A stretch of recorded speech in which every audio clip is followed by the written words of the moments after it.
Praise the Lord. இன்று நம்ம தியானிக்க போகிற வசனம் யோவான் 14:14. என் நாமத்தினாலே நீங்கள் எதை கேட்டாலும் அதை நான் செய்வேன். இந்த வார்த்தை பாருங்கள், இயேசுவின் நாமத்தினாலே நம்ம என்ன கேட்டாலும் ஏசப்பா நமக்கு தருவேன் அப்படின்னு சொல்லி வாக்கு கொடுக்குறார். அப்புறம் ஏசப்பாவுடைய வாக்கு பார்த்திங்கன்னா மாறாதது. அவர் நேற்றும் இன்றும் என்றும் மாறாத தேவன். அப்போது நம்ம இயேசுவின் நாமத்தினாலே நம்ம எதை நம்ம ஜெபத்தில் கேட்குறோமோ அதை நமக்கு தர அவர் வல்லவராய் இருக்கிறார். அப்போது அவருடைய வார்த்தையை கொண்டு யோவான் 14:14 படி நீங்கள் அவர்கிட்ட எந்த காரியத்தையும் நீங்கள் கேட்கும்போது அதை பெற்றுக்கொள்வீர்கள். இயேசுவின் நாமத்தினால நம்ம எதையெல்லாம் கேட்குறோமோ அதையெல்லாம் தேவன் நமக்கு கண்டிப்பாக கொடுப்பாரு. அவர் நம்மளை கைவிடவே மாட்டார்.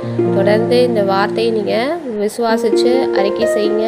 இயேசுவின் நாமத்தினாலே ஒவ்வொன்றையும் கேளுங்க, கண்டிப்பாக உங்களுக்கு கிடைக்கும். இதை விசுவாசித்து நீங்கள் தொடர்ந்து இந்த வார்த்தையை பிடித்து கொண்டு அதை கேட்கும்போது எல்லாவற்றையும் சகலத்தையும் நமக்கு அவர் தர வல்லவராக இருக்கிறார். இந்த வார்த்தை உங்களுக்கு பிடிச்சிருந்தா லைக் பண்ணி ஷேர் பண்ணுங்கள். தொடர்ந்து உங்களுடைய சப்போர்ட்டை கொடுங்க, சப்ஸ்கிரைப் பண்ணுங்கள். விசுவாசிக்கிறவர்கள் ஆமென் என்று கமெண்ட் பண்ணுங்கள். Thank you guys.